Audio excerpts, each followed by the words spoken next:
Gene Sports right after this.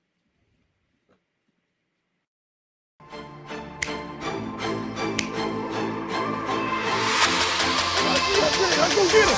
Let's go get him today, man. Let's go. Hey, dominate on three. 1, 2, 3. Dominate.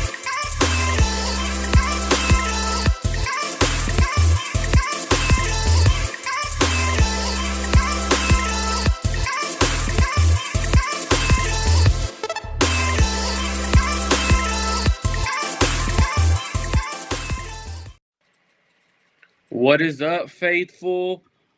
How's it going, John? Man, I'm pumped. Just the 49ers football's here. Had such a great time. Got to see so many awesome people, including your boy Rohan. Got to see Brad. Got to see so many other awesome friends that we've kind of gained along the way. But above all those things, 49ers football is back. We got stuff to talk about, and I'm so glad to be here with you, man. For people that don't know behind the scenes on our channel, Marco and I have been texting for how long? How long Man, have we been? way too long, man. It's been a long time coming to get you on the show or me on your show. Glad we could finally get something, especially during training camp season, man. I'm excited to talk training camp with you, John. Man, I've got pages of notes over here, bro. I've got all kinds of stuff to get to, so I'm pumped. First of all, how was your drive there and back? Did you get traffic or not? Yeah, it was a longer drive than I was anticipating coming from the East Bay, but that's okay. I don't care. I'm not taking a flight, booking a hotel, and renting a car. Like, it's cool. Hour and a half each way. That ain't too bad. When I first started coaching, you know about this. You coached too. When I first started coaching, my very first year, I lived in Denton, Texas, and I coached in South Dallas. And if you don't know, that was an hour and a half minimum drive every single day. And I loved it. Working 90 hours a week, I had no complaints. So this is not too big a deal. I was driving with a smile on my face the whole day. Hey, that's the best part, man. Especially when it's something that you enjoy, you love, you're passionate about. It makes it that more exciting. It makes the drive there like you're so excited. I remember like when I usually go to camp, I usually leave day of, and like I'm so excited to get there. I'm like driving like a little kid, like super happy, going to a candy store. Yep. The best feeling in sports is when you're headed to an event that you're so excited to go to. John, first question I got for you, man. You were there, you got to meet people, you got to see things.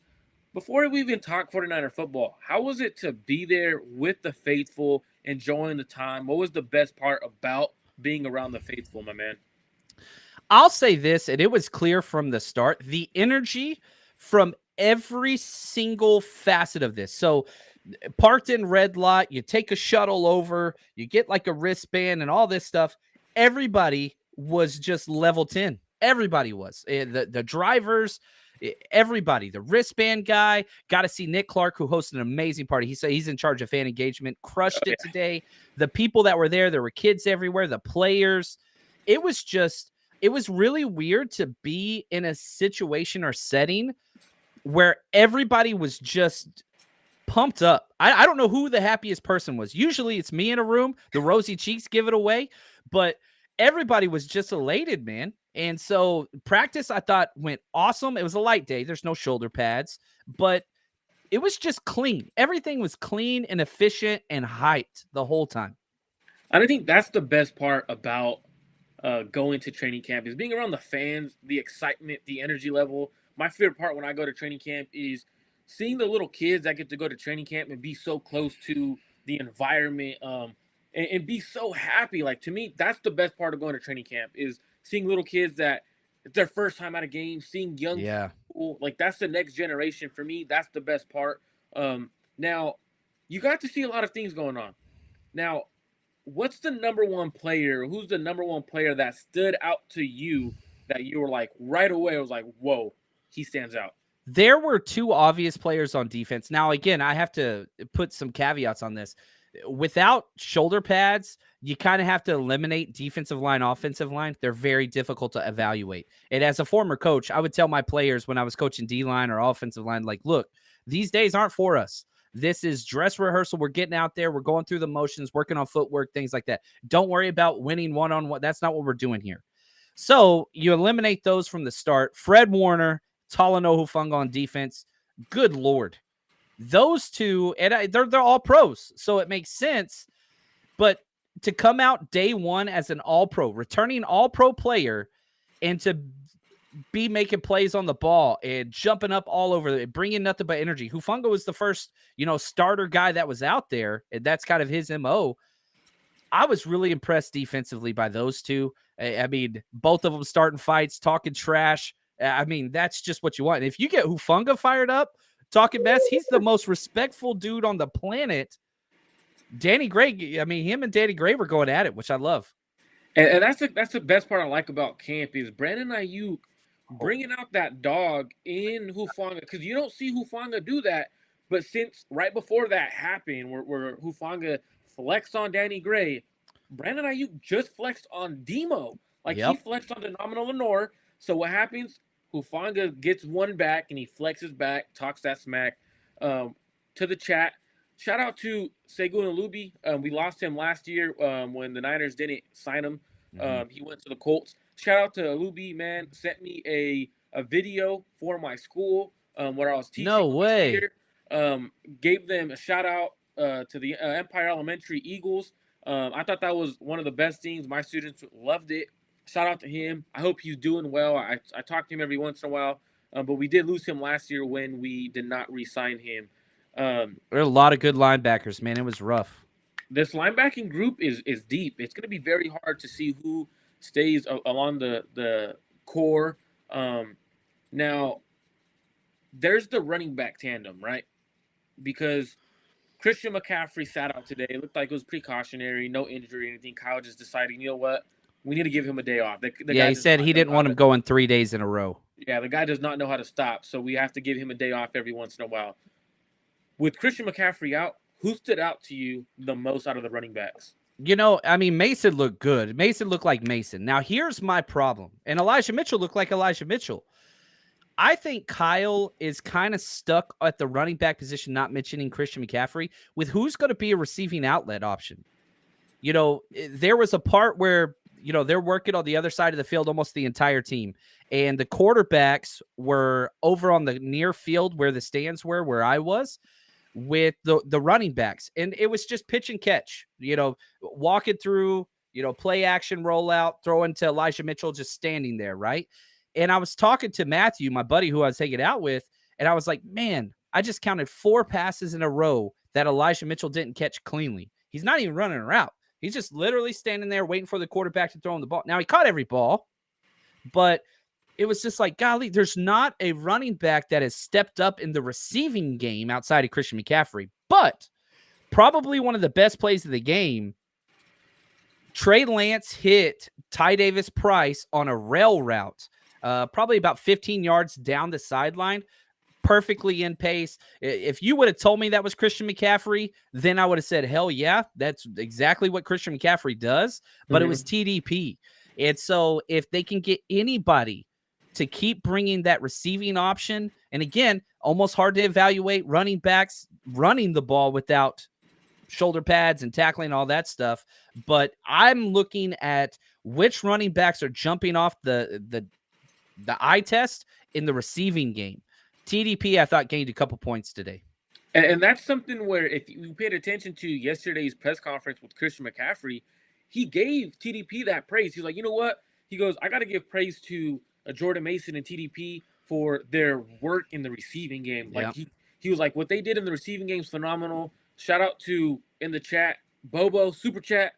What do you say to guys that say Kyle isn't a good coach and that we need to go in a different direction? I think he is a great coach and a great culture. Now, the way I look at it is there's levels to this, right? And what I mean by there's levels to this is, are you a great coach that knows the X's and O's, or are you a coach that brings an entire environment around?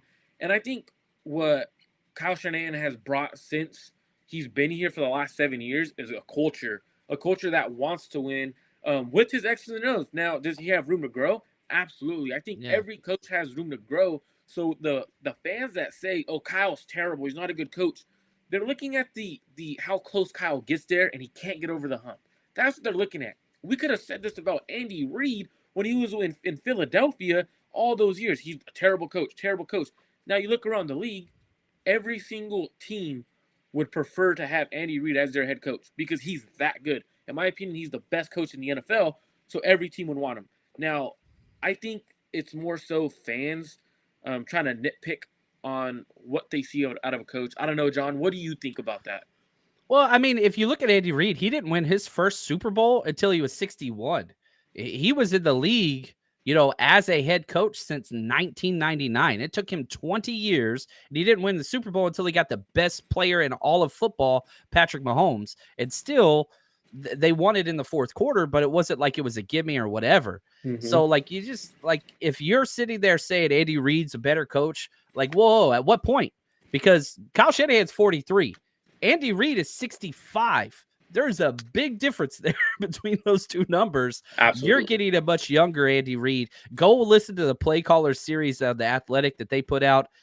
If you don't think Kyle Shanahan's a top 5 coach of the NFL as far as just respect and all those things, I know he hasn't won the Super Bowl yet, and that's a legit criticism. But good Lord, it's hard to win. You got to get there. And he has constantly put this team in a place without a legit quarterback option. Nobody else could say that. Nobody else can say that. So I'm a huge Kyle Shanahan guy. The culture the Niners have is incredible. They're not out there drafting and signing guys that hit women and children. I'm totally cool with Kyle Shanahan as our guy. And I'm proud. I brought my son to practice today, and I buy him Niners stuff, and I could do that with a legitimate, hey, this is a good thing to support. This isn't a bad thing. If I was a Chiefs guy, I got friends that are Chiefs fans, you got to be kidding me. Wearing Tyreek Hill jerseys, Frank Clark stuff. No. I'm good. I like where we're at. And I think the Niners had a situation at one point where they learned from their mistakes, right? Because they had guys like that on their roster. Reuben Foster, everything changed after him. I love to see that as their learning point on where they changed their culture, because we did have a guy like that at one point. Niners don't have that no more. Now, you led into a great segment right now because you talked about Andy Reid and how Andy Reid didn't win a ring until he finally got that quarterback. And that's been a talk of training camp, right? Who's this great quarterback? Who's going to be the quarterback that wins the Super Bowl for us, that Lombardi, that 6th ring? Now, the leader in the clubhouse is Brock Purdy. That's right. No question. He's a leader in the clubhouse. But when you listen to things that Kyle says in the media, it's sort of he leaves. Debo today. I don't know if you saw the press conference with Debo. My eyes opened when he talked there. I thought that was really interesting. And we'll get to that in a little bit. But for me, I was going to more so on Kyle's end. He's left the door open, right? He's I don't know if I got the right answer yet. Now today, did anyone move a needle? Whether the two quarterbacks that were there move a needle to put themselves in a closer spot to be quarterback one? Earlier you asked me which players jumped, and I messed up because I didn't say, 2 defensive, 2 offensive. I gave the 2 defensive guys. The 2 offensive players are Brandon Ayuk, who you mentioned, and Trey Lance. Trey Lance had a hell of a day today. Wow. If you're just looking at, and it's funny because I'm there at camp and I know everybody's charting every pass and so I'm trying my hardest not to focus on that. But whenever it went to team, the 3 biggest plays of the day were all Trey Lance plays. And it's not even the big plays that were made that jumped out to me. He had a scramble play, which, okay, just bear with me for a second here. He had a scramble play on a rollout where nobody touched him, went for 20-plus yards, probably would have been about a 30-yard gain, whatever. We know Trey can do that. The very next play gets through read 1, read 2, checks it down to the outlet where Kittle was out in the flats. And that is the number one thing I want to see. Can Lance do Brock-type stuff? You know what I mean? Can he do, when the play's not perfect, can you just check it down to Kittle, CMC, Debo, and just let them do their thing, which Brock was great at. And that's not an insult, but you have the best playmakers in the NFL, use them. And so to see limited reps, today was a light day, no pads again, but read 1, read 2, check down to the flats. That is the thing that Trey Lance has missed. And that got me pretty excited today. And I did hear on one of the passes he threw to, I believe it was Cameron Latu, or I believe he had a completion to him. I was talking to my guy that was there, and he was like, look, best throw of the day. People are going to exaggerate that Danny Gray throw, dropped it in a bucket, phenomenal throw. It was like phenomenal throw. You cannot say that wasn't a good throw. He goes, but to me, the play of the day that Trey Lance made was when he got through all his progressions, came back to his final read, which was Cameron Latu, threaded into a nice tight window and made a nice play. He goes, that to me is the development and the growth I just noticed from Trey Lance today. He goes, we've seen that here and there in his first 2 years. He goes, but that was impressive. Yeah. So the fact that you're emphasizing that is like, okay, now it's not just one person seeing this. Now, No. Trey Lance, right? His mechanics have been the biggest talk of the last week. Did you notice anything different, or is it people that are gonna overanalyze that? Oh no, this isn't right. When realistically, I see what you see. The mechanics have changed. Yeah, I think, how do I say this? I don't want to come off as a pompous jerk, but I think I might here, and that's okay. When you've dealt with coaches at higher levels in quarterback play, when you talk quarterback mechanics, you're talking waist down almost 90% of the time. However, Twitter and social media, and not that it's necessarily a bad thing, but they want to focus on waist up. They want to look at shoulders and, where this is release point. And what that's not where accuracy comes from. And I thought it was awesome because Kyle Shanahan got asked, I think it was yesterday or 2 days ago, about the mechanics. And the first thing he said was his footwork's improved. That's what matters. And so, I hate to say this is maybe a negative, but where the viewing whatever it is, it's on the field and it's low. So it's like whenever I go to a game, I'm sitting between the 20s, upper deck, the lowest section I can get to, but upper deck, because I want that all 22 kind of film where I can look down. The footwork was almost impossible to see during team drills today. So I don't want to just make it up and say, yeah, it was better, but the accuracy was there. It wasn't like even the incomplete pass that he threw. It was Debo on a corner route. And Debo talked about this today at the press conference as well. And Debo said Trey put the ball the only place it could go, and it hit Debo on the hands. The only problem was Fred Warner was there at the same time and broke it up. Like Lance threw a perfect ball, but Fred Warner, the all-pro best coverage linebacker in the past decade in the NFL, just made a freak Fred Warner play. And Debo even said, Lance put the ball where he should have. It was perfect, but Warner's going to Warner. And that's the crazy part is we hear comments from Debo Samuel. And to me, the most interesting part about the Debo Samuel comment that led to me wait, why would he say that, right? He was asked about Brock Purdy. And immediately started talking Lance. And I was like, wait, so in the middle of that, he gets asked about Brock Purdy, and then he goes, well, Trey Lance, it's going to be a great quarterback competition. I'm like, what? Whoa, quarterback one is Brock Purdy though? Why are we using quarterback competition? There should not be. Those words are not thrown around unless there is a competition, right? And see, this is where every person has a bias, whatever that is. I'm a Trey Lance guy, and I see my sister Victoria in the chat here, and she's not the biggest Trey Lance guy, right? And we all have these different things, and we bring those to the table. I wanted the Niners to draft Trey Lance before they traded up. I was dead set on what this guy could be. It hasn't gone well. Brock Purdy, 7th round pick, Mr. Irrelevant, whatever else, barely hangs on, makes the roster, shows up, and balls the hell out. So I'm at the point where I don't want to call this a quarterback controversy. And Kittle joked too. He's like, there's only been quarterback controversy since I was drafted here. I think it's Brock's job. I think if Trey wants to close the gap, I don't think that happens in training camp. I sure as hell don't think it happens without shoulder pads on and people flying around. I don't think that it happens with a protected jersey on. I think it has to happen in game action. Preseason won't weigh as much as what Brock's already submitted. I don't know. I think it's Brock's job, and I think that it should be. But listening to Debo and Kittle, I feel like they both know it's going to be more than one quarterback playing this year. I really wish we could just have one guy, and I hope that's Brock through the whole season. I'd be the happiest guy ever.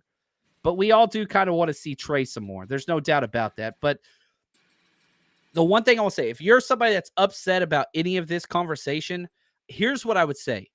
it's going to work itself out organically. And if we beat our heads with this freaking quarterback, whatever, who's quarterback one, every single step of the way, you're not going to enjoy this process. Oh, no. The better all four quarterbacks play, the better it is for the 49ers. And that is a great thing. Today was a great day. Yesterday was great because we got Brock back. Today was great because Trey balled out. I hope Sam Darnold's the MVP tomorrow. Actually, I want Brock to be, but you see what I'm saying? Like, they all can flourish. And that is a great thing. Absolutely. They all can flourish. But the thing that, and the reason why I'm talking about the Trey Lance situation is because he was the main quarterback of the day, right? Now, Brock Purdy's the main quarterback. That's the main conversation. Like, that's where it should be. But the thing that stood out to me the most, and I noticed this during Trey Lance's rookie year and last year during camp, he didn't seem as confident in himself around the veterans. Like, he felt like, oh, this is Jimmy's team. They don't really mess with me. It is what it is. And then last year, like, even as he's taking over the team, like, he was kind of like, they still want Jimmy around. Like, he was kind of like timid, right? And then George Kittle goes down and he's like, hey, he has a confidence about himself. It's different. And then he's like, he's not second guessing himself. He's confident. And then we hear Kyle talk about him in the huddle. To me, those are the steps that needed to be taken, right? So I'm excited about it. We have another super chat from Bobo. Shout what's out up, to Bobo? Thank you. He said Trey needs to learn how to slide like Steve Young did. Absolutely. Get down, protect yourself. Only way you're going to stay healthy in the NFL. Yeah. You're not a linebacker. You can't go up with these kind of guys. Take care of yourself. I'm with you there. And, I went back several times last year and just watched. It was just 2 games, really just 5 quarters of Trey Lance playing in the Chicago game and then the start of the Seattle game. And, man, he took some huge hits, but they were all at the first down line. And Trey even said, like, man, if it's third down, I'm getting the first down. I'm not going to slide. Yeah. And it's just like, I get that mindset. And Jalen Hurts ain't sliding. Patrick Mahomes ain't sliding. They're getting the first down, then you get down. So it's just such a small sample size that we critique this kid for that's 23 years old. And so he just needs the time to mature. Can the Niners afford that luxury? I don't think so. But I'm excited. I'm more excited about Trey Lance now than I was 2 days ago. Even with the Brock Purdy news, I'm more excited now. And I again, I'm going to keep harping on this. I think it's a good thing.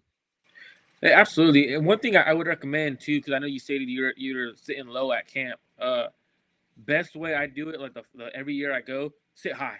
Yeah, I sit at the top row and I stand up. I'm short. I'm 5'10". It's what it is. But I love that downward angle. And it's just, I get, because I think it's only like 9 rows of, high school bleacher seats or whatever. But again, I'm perched up there. I'm trying to climb on the thing. Well, next time I need you to climb they have like the little pillars, climb the pillar. And that's just right, chill man. up there the whole time. That's what you got to do to get the best of you. All right. Chapman athleticism on check. We'll see it.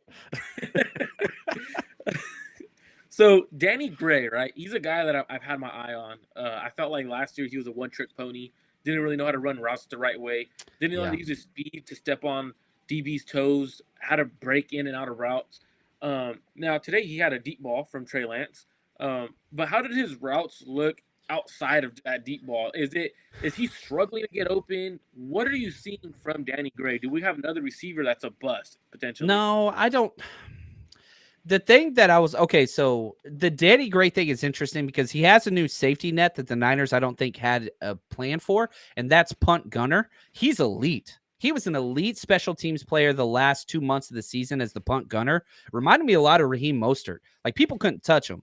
He was great there. So that special teams value is huge. And that's why I think the Niners will give him more time, even though at the wide receiver, he had 1 catch last year and it was from Josh Johnson in trash time. The speed's there. And this is the one thing. It's a pairing, right? It's Trey Lance pairs with Danny Gray. I don't think Brock Purdy does. He can, but that's not really Brock Purdy's game. And again, not insulting anybody here. It's just, man, when Trey got injured, Danny Gray's season was done. And he's got to work on something. I was watching just their opening warmups, the wide receivers. His cuts were good. His feet were good. His stemming was good. I was like, man, it's there. But I remember watching tape last year just saying, that is a bad route. That's a bad route. That's a bad route. So I don't know. I'm curious to see what it's going to be like when pads get on. I can't stress that enough because you can be physical in shirt and shorts, but the mental makeup of a person changes whenever there's Talanoa Hufanga and pads sitting over there. That just changes things. So 2BD is what I would say there. Okay. But I think the fact that he could just hold on to that 6th spot with special teams, that I like. And so he has time afforded to him because he's bought value back, I think. So we'll see. I think he's going to be around for this year for sure. And that's good to know because that mentality is instilled in someone. You can't really develop that kind of mentality of physicalness. You either have it or you don't. And if he Yeah. does have it, we'll see it. If he doesn't, you'll notice it right away. Which when pads come on, shout out to Victoria. Pads come on Monday. They usually come on the 5th day of practice, so they should be on Monday. We should see little thud go on. Niners never take it to the ground. They say that they try not to. They usually thud up. And that's what you'll. But receivers, if you're coming down that lane, you're gonna get hit. You can Like put a shoulder pop there. So we'll see what goes on there. Now we talked Danny Gray. We all know Brandon Ayuk is the receiver he is, and he's phenomenal. Anything impressive from any of the other guys like Tay Martin, Jawan Jennings, any of Tay those Martin. guys that competing? Tay Martin, which, I see Tay Martin as a lot more of a slot Jawan Jennings type guy.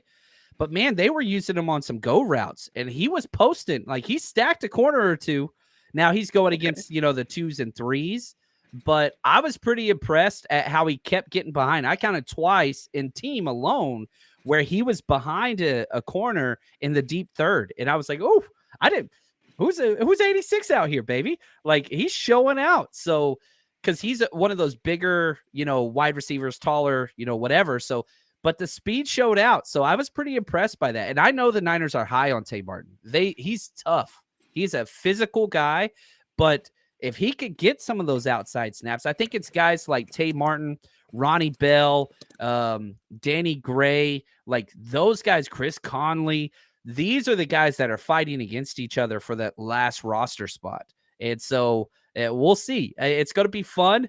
But yeah, Tay Martin stood out a little bit today. There were a couple times in team. That's the thing. So like I could watch position drills and I could say this guy, something good about this and something bad about this on every single rep. The coach in us, it's just what it is. But when you watch team and you're like, whoa, who was that? Whoa, 86. All right, there we go. And the thing is with Tay Martin, he's my bold prediction to make the roster. I really think the Niners. I like that. Because now when I watch him, right, Jawan Jennings is going to be gone after this season. I don't think they're going to have enough to keep him around. Well, hold on, though, because Jawan Jennings sat his first year. So that season did not toll as far as a counted season. So it's his 4th year. He's a restricted free agent again next year because I thought he was exclusive. I thought people could offer him contracts, but we had the match. So they can, but again, like the Niners can tender him a 3rd-round pick, whatever else, and then kind of stash them. So just like this year. So yeah, if a team wanted to offer a 3rd or whatever pick, but the Niners will have control of where he goes for one more year. Because I thought that too, and I looked it up. He did not get an accredited season. So that didn't count. So he will not be an unrestricted free agent like most people will. Like Ray McLeod, he's going to be a UFA and can go wherever. Jawan Jennings only has 2 accrued seasons in the NFL. So after this year will be 3. The Niners can kind of control where that goes. But I think we got one more year there. But I thought with the restricted free agent, it's either original. So you could place different tenders on him, right? So for example, so he'll get paid a little more, but it'd be like $2.5 million. Like it's not going to be high. So for them, they could either place a 1st or 2nd round tender, which is $6 million and $4 million respectively. Original round, which is a 7th they won't rounder, do that. which he would do, or right of first refusal, which would most likely they would do, with $2.6 million. And at that cost, I don't think. I think they don't hold on to him. I think a team would offer him about $5 million a year. And so if that happens, we get their 2nd. So if the Niners put a 2nd round tender on him, but or they would have to round pay him for example, if they put a 2nd round tender on him, there's no 3rd round tender, I don't believe. Right. For the restricted unless that's when they're drafted, and then you can do the original round. So if, for example, if he's given a 2nd round tender, they have to pay him 4.3. I don't think the Niners pay him that at all. So I don't think I don't think they would put a second-round tender on him. Well, yeah, and I mean, if that's the case, then you've got the compensation pick formula where you just let them go sign somewhere, kind of like Kendrick Bourne did, and then you get that, you know, 5th, 6th, 7th round comp pick back instead. Man, I don't know if I was Juwan Jennings, I would find a way. I don't know if it'll work out, but I love this. This is a good conversation because I'm under the impression he's coming back next year because I think they like him that much. Unless somebody jumps out, Ronnie Bell, you know, the names we just mentioned and said you're on a rookie deal, then great. But I mean, I would pay $4 million for Juwan Jennings. I don't know if I would, because especially if you have a guy like Tay Martin who shows up, I think he has better hands than Juwan Jennings, and then not necessarily better hands, but better focus when the ball hits his hands. Juwan Jennings he's got concentration drops. Yeah. So if one of those guys or Danny Gray shows up, it makes more sense to roll younger, cheaper, and then use that extra $3 million towards like a guy like Brandon Ayuk's contract or whatever the case may be. So that's why I don't see Juwan Jennings sticking around. Now It's gonna be fun. We gotta redo a show whenever time's up, and we gotta see who's right. And absolutely. I hope I'm right because I want to keep him. But well said, man. And you cited your proof and all that. I love it. Awesome stuff, Marco. This is what conversation and sports broadcasting is about. And so a lot of times I do solo shows, and so this would have been skipped over. But you got to keep me in check, man. That's what's up. I appreciate that, John. So yeah, that's what I don't.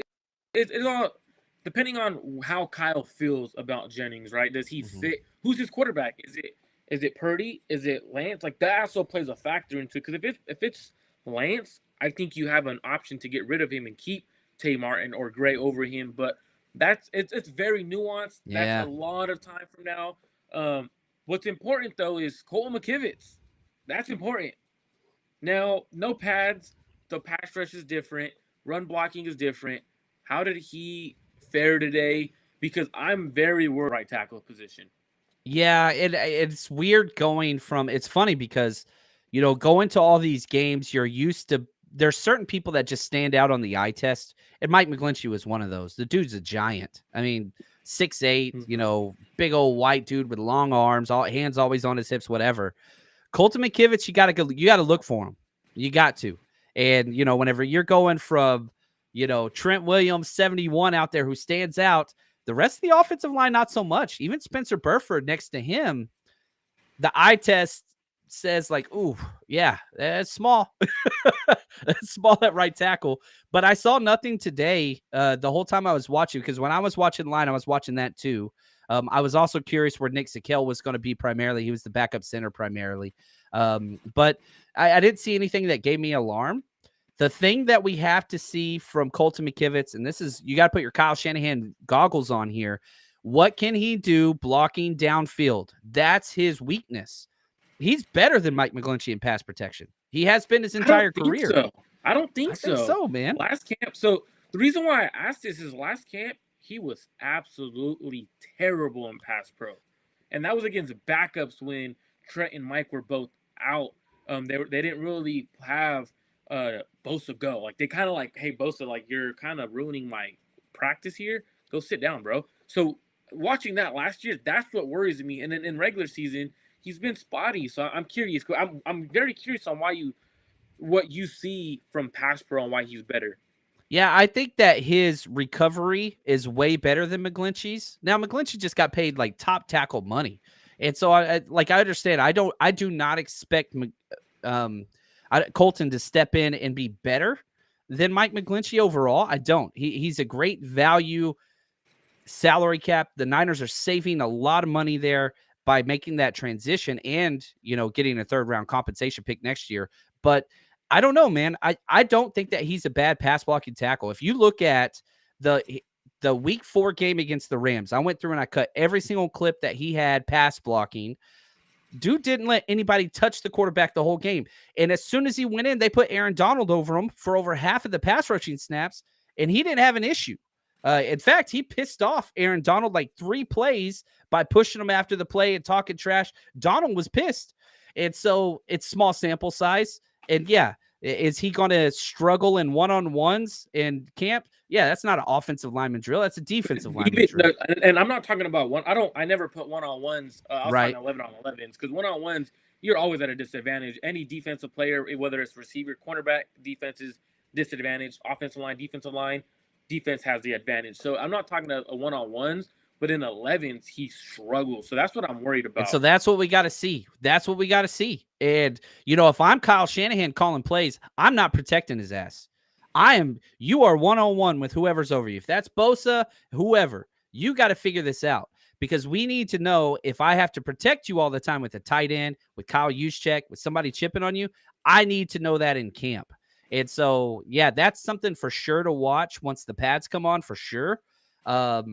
But yeah, to be determined, because the best tape we had on him was on the left tackle spot. Now he's right tackle. So there's a lot of question marks here, Marco. I think you're right. And this is just one of those things we got to wait and see on Monday when the pads come on. And I think Kyle will protect him in camp if he is struggling, in the sense of, I need to run a damn offense. I got to figure out something. Because Kyle's a very interesting coach when it comes to practice. If he's getting worked by his defense, he will figure out, okay, what are they actually running? I'm going to throw a bomb on you, or I'm going to make something happen with my play calling. So he will help him out if he needs the help.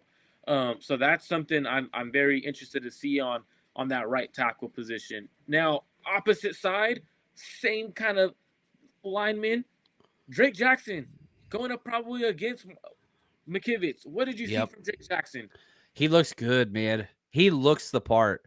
I mean, if you ever listen to Drake Jackson talk, you're just like, oh, check out this young kid. You know what I mean? Like, oh, he's cute. But he don't look cute no more. Like, the dude belongs. And so he's standing next to it. And there's a big difference. Like, again, I talked about this, the eye test. You got Eric Armstead. That dude stands out no matter where he is. Javon Kinlaw stands out no matter where he is. They're just gigantic. And now you have Drake Jackson, not saying he's near as big as those guys. He can't be. But he blends in. He doesn't stand out like a sore thumb. And so, like, I was just looking at the defensive ends today, and I was like, oh, you look at Austin Bryant, number 56, who we signed in, speed rusher. That tiny dude is a freaking telephone pole, man. Like, he is just shoot. No hits, no anything. He's like a track sprinter. But then you look at Drake Jackson, and it's like, okay. Like, you see the bulk, you see the physicality. Him and Cleveland Farrell were the two ones today at the edge position with Bosa out. I'm not quite sure Drake Jackson's the starter, or even like whatever. Kyle Shanahan was kind of tinkered around this question as well, but I think Drake will eventually be the guy. I don't think that he has to be the guy early. I really like this idea of Cleveland Farrell and Drake Jackson rotating in, just because I think you can get the best of the best out of both of them. And I thought Cleveland Farrell looked good today. I thought Drake looked good today too, but I was pretty impressed by Cleveland Farrell. I thought that his hand placement, all that stuff just kept screaming like, this is a vet. This guy knows what's up. And if he could just take his game up a little bit, like Husaric does with everybody, he looked the part to me. And I think Farrell does have the advantage on Jackson because of the veteran experience. He's more NFL ready, and more not ready, but NFL shape. Like he's been in an NFL system, locker room, working out for a couple years now. A guy that I'm very interested in. I was very intrigued when we drafted him. Robert Bill Jr. Anything stand out? Did he have any good reps, or was it that's kind of a bad reps? I didn't even notice him. There was a 33 on the offensive side, and so I printed my roster of all the numbers, and I was like, all right, where's Robert Bill at? There's 33. And I was like, no, he's playing no, he's on the offensive side. He's wearing red. That ain't him. So I didn't really get to see much. And again, I was not purposefully trying to watch D-line today. I literally almost like omitted them on purpose. Come Monday, that will change. And so, we'll have to get into some more O-line, D-line talk then. But I got nothing for you. Now, if you want a rookie that stood out without pads, Jair freaking Brown. That dude, first person on the field. He beat Hufanga on the field today. And the dude is massive. He is standing back there with the safeties, and everybody looks tiny.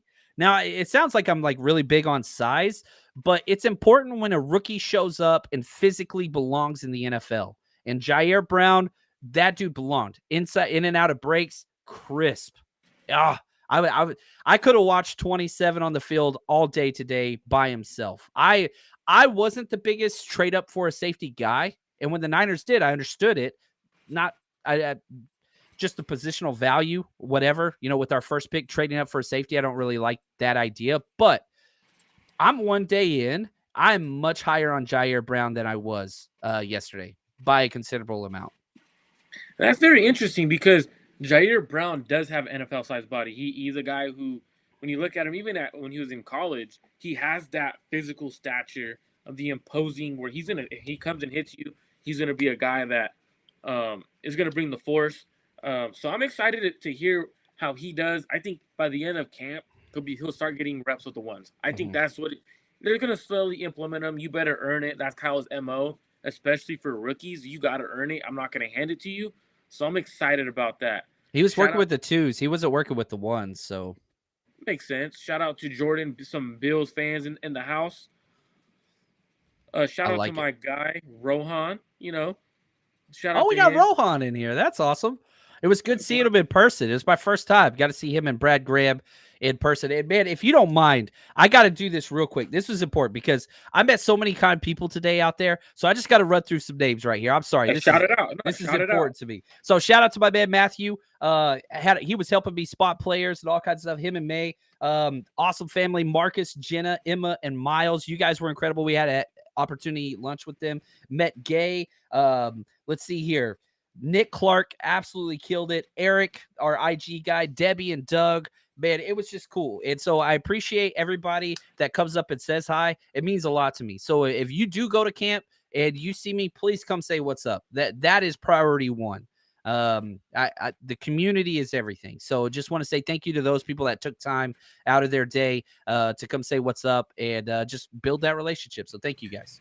No, absolutely. I love that you give those fans a shout out because first thing I asked you today was first question is how was the environment? How were the fans? Like that's more important to me than at the end of the day is being around those fans. I know we argue, especially on Twitter, like the fan base loves to argue. At the end of the day, we are a family. Yes. Like we are a 49er faithful family at the end of the day. It felt that way, man. It really did. And my son, it's cool. My son's 15. He's a teenager. Okay. He's a teenager. But he was like, dude, everybody's so nice here. And I was like, yes, that's what's up, man. The family environment, the culture, it's a cool place to be. That's amazing to hear. I got to ask because I know the environment was there. Who was the most electric player that got the fans engaged? Because I know Fred Warner normally does it. I know Hufanga is kind of one of those guys. Is there anyone else who got the fans into it? I thought rookie Ronnie Bell did a good job. And so I thought that he did a really, really good job. They started off practice with the Cupid's Shuffle, and it was Spencer Waggy, Jake Moody, and Ronnie Bell. And Ronnie Bell was by far the most enthusiastic. There was Sourdough Sam was out there as well. So that showed up early. During the practice, Kittle was talking to everybody. And I got to say real quick, shout out to Kittle. I put a video out there of George Kittle working out without pads on.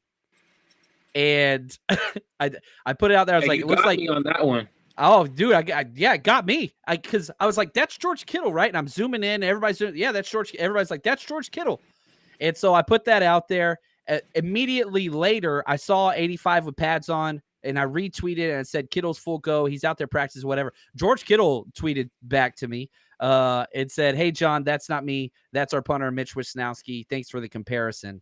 I got to make fun of myself there. So I apologize. That's on me. They do look exactly alike, by the way. But that's okay. I do got to put out. I messed up. The fact that our punter looks like a all-pro tight end is insane. Mitch is a beast, man. He's a big guy, man. He lifts, and that's how he got hurt, man. It's cool to see that he's into it. I got to talk cornerbacks, right? Cornerbacks, our secondary is kind of fairly young at the same time as you have a couple of experienced vets in there.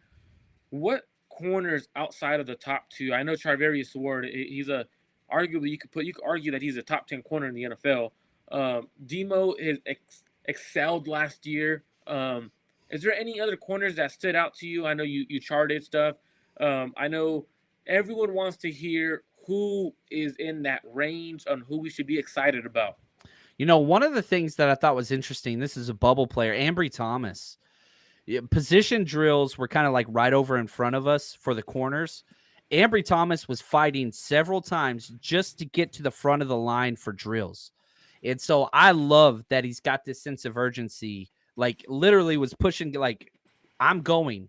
And I love that. So, like, I want somebody that wants to fight. The whole thing with Ambry is he can play football. It's just when the pads come on, he kind of shrinks down a little bit. And, the DC Steve Wilkes, who was awesome today, I had a blast watching him. He was so animated. I was really impressed. But Steve Wilkes said, Ambry's done everything right. We just got to wait till the pads come on. And so I love that he's got that sense of urgency. Quantrez Knight, 43, he showed several times today. The backup nickel guy behind Isaiah Oliver. I don't know how they're going to keep him. I really wish that they could because he's that damn good and he just jumps off tape consistently. I thought Miles Hartsfield had a rough day. I didn't think Samuel Womack had an overall great day, but the number change threw me off too because now he's 0. He was 26. Now that's Isaiah Oliver.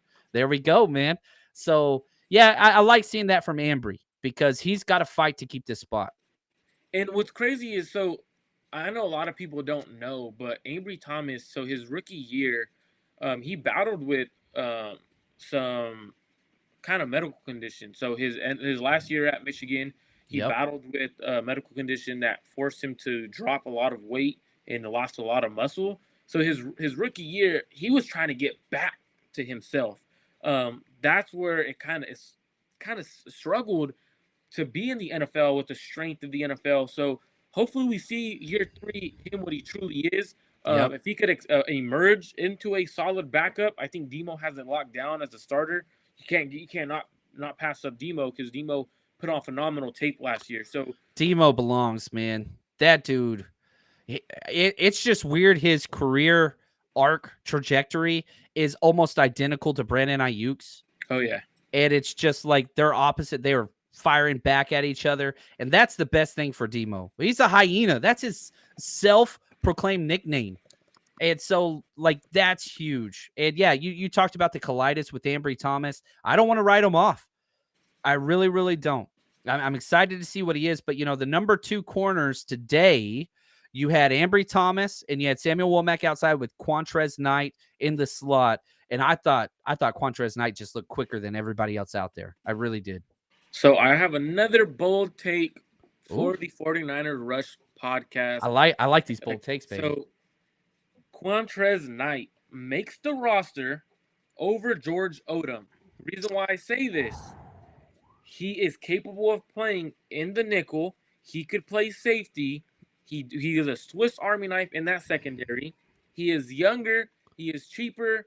You lose a good special teams guy, but you're telling me that Quantrez Knight can't play special teams? Now, I like that. My problem with Odom is I don't even think he should be playing safety snaps at practice. I understand why you do it, but like I think the Niners would value so many players over Odom at safety. It's just he's so good at special teams. What does that look like? But man, I like this take. I think it would make the Niners defense better.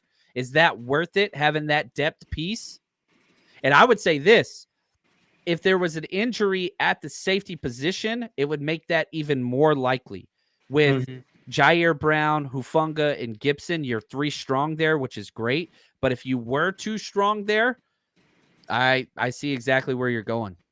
I mean, that's something I would do if I'm the 49ers. The way I would structure my defensive back room. Now he's your 3rd, 2nd string nickel corner, and he's a good safety. So for me, that's something I would do.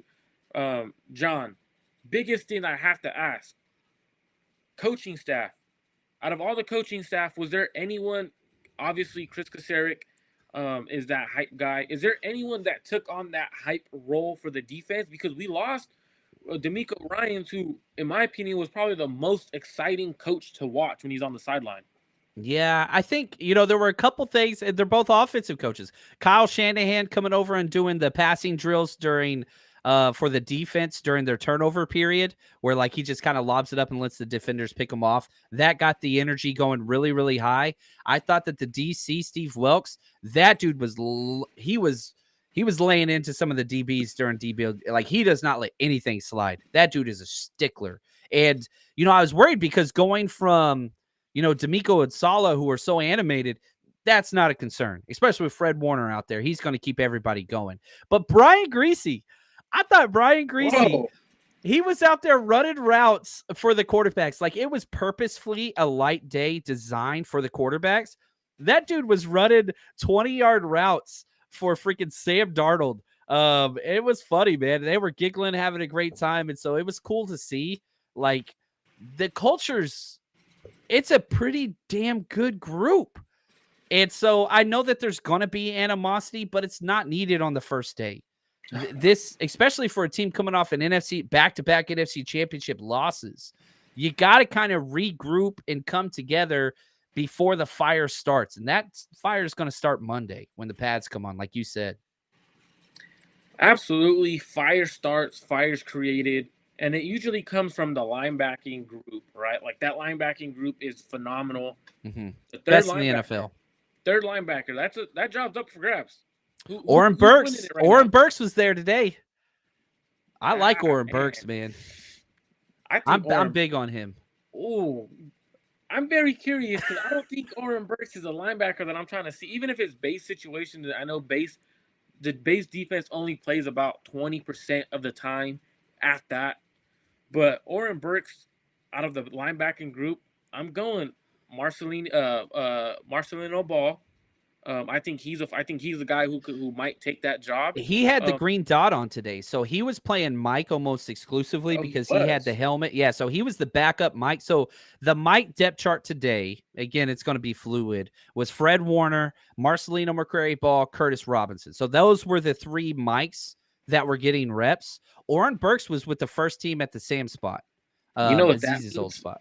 You know what that means? If you guys recall, Aziz had the red dot in camp his first year when he made it as a backup because he was the Mike. He did both. He did both. So what that means, and this is how I've seen Kyle kind of make his depth chart in the past couple of years. His third linebacker is usually the backup Mike. He puts a lot of pressure on them, a lot of responsibility on them, and then it allows them to develop even faster.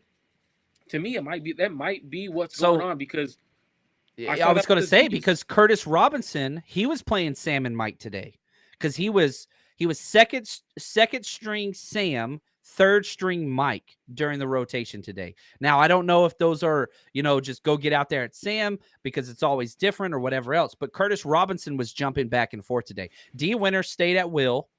Marcelino McCrary Ball pretty much stayed at Mike. Curtis Robinson was jumping back and forth. DFF got some Mike snaps, but again, I see DFF very similar to George Odom, that he's a special teamer, not really a linebacker, break glass in case of emergency. But yeah, I like your Marcelino McCrary Ball is a scary looking human being. You just look at him. It is terrifying. Looks like Carl Weathers on The Predator. Some people get this reference. Dude is jacked, man. And plus, he's got the boxing. So maybe I should have went with Apollo Creed, but I'll take it. I'll take it. That's funny. I think McCrary Ball is going to be the guy that is that third linebacker. I think he's going to eventually take that spot from. You said Oren Burks was there. I don't think Oren Burks is a good linebacker. I think DFF is better than Oren Burks. I think he's a better linebacker in the sense of what he could do.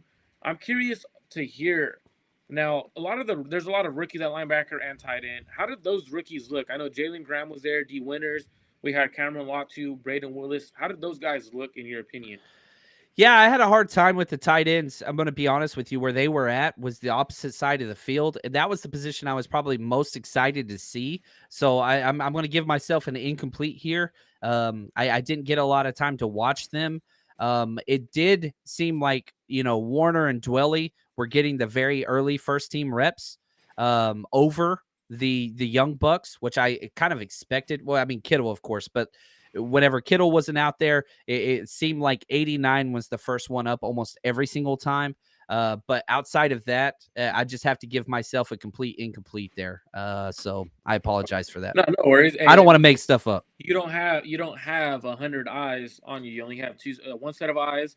So it's very hard, especially when you're at camp. Like you want to watch everything, It's but then like everywhere, you man. get stuck on something on one plane and you miss something else. So like it's one of those ones where you're doing the best you can. And you're providing great quality content, great quality analysis of what you're seeing.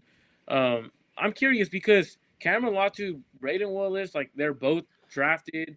They're supposed to be the next guys up. I'm curious on how that plays out. Same. Same. Did you notice any Jalen Graham? Like he's to me, Jalen Graham's. I don't think I'm curious because Jalen Graham reminds me of a little bit of Oren Burks, a guy who can play special teams, is gonna struggle in pass coverage, and he'll be a good guy that could stop the run. I don't think there's much to it. Yeah, I'm kind of with you there. I like him.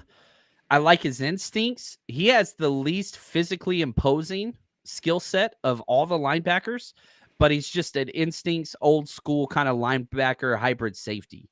Now, real quick, Michael Cooper had a comment a little while ago, and he said, John, I don't want to be rude, but why don't you tell us why you like Oren Burks? Here's why I'll tell you. When Oren Burks played last year, he did not make mistakes. And I think that's what is wanted at that number 3 spot. Is he a playmaker like Aziz? He's not. He is not. And I want the Young Bucks to eventually take over.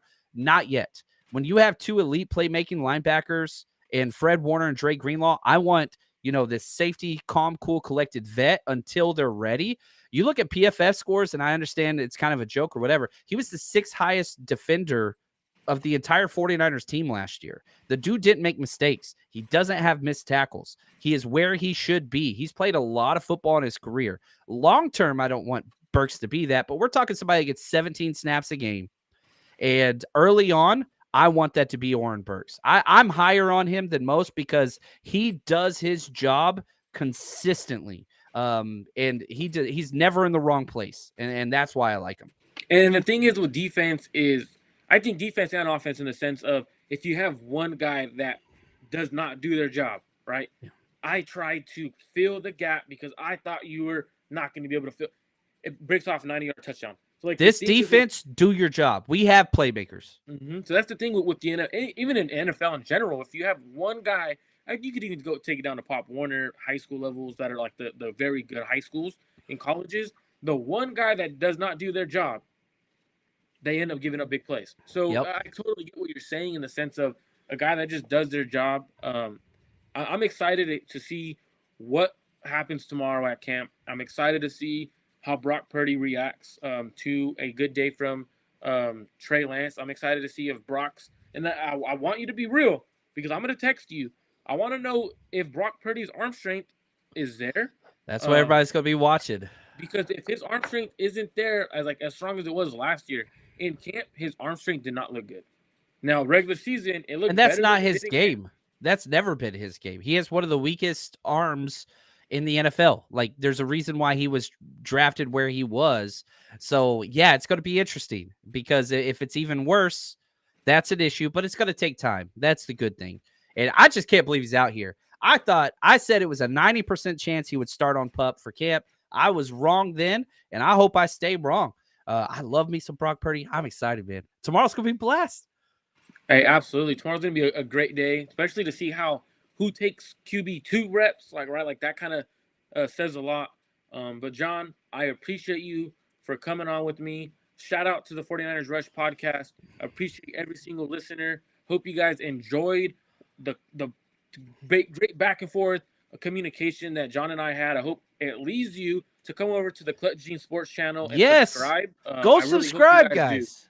Go subscribe. The description it's in here, right here, the description of this audio, video, whatever. Support quality people, and that's what Marco is.